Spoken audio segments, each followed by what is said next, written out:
Sa gitna ng lahat ng ito, itinalaga na ni PBBM si Marcos Lacanilaw bilang Special Envoy ng Transnational Crimes na siyang magsusuko kay FPRRD.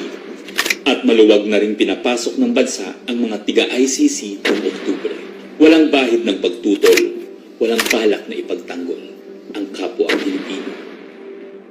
Nobyembre, nag-iba na ang ihip ng hangin. Matatag, matapang, walang bahid ng pag-aalinlangan.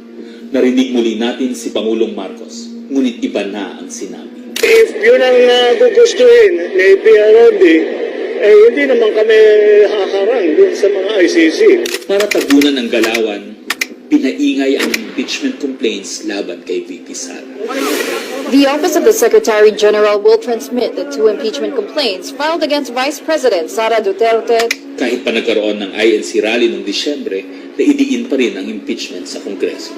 Planado na rin ang pagpirma ng questionableng 2025 budget kahit bat-bat ng anomalya. Enero 25, 2025, sinimulan na ang Oplan Tugis o Operation Pursuit, ang lihim na operasyon para hulihin si Duterte. Pagsampa ng Pebrero, nag-apply ng arrest warrant ang ICC prosecutor. Isang tahimik na pag-uusig habang tayo'y pinaiikot ng mga rally at press release. Marso, muling nilinlang ang bayan. Humingi daw ng 60-day extension ang DOJ para sa EJK report noong Marso 6. Pero ang totoo, nakabinbin na ang arrest warrant mula sa ICC chamber Marso 7 hanggang 10.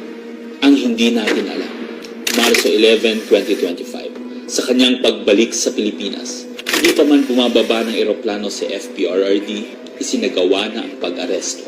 Maingay ang paligid, magulo, pero ang dating Pangulo ay nanatiling kalmado.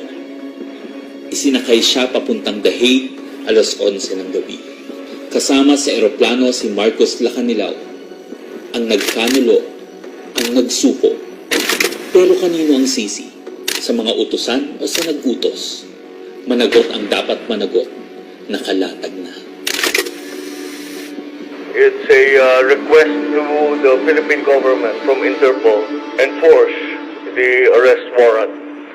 And we have commitments to them. Ayaw nila ipagpatuloy ang pag-iimbestiga.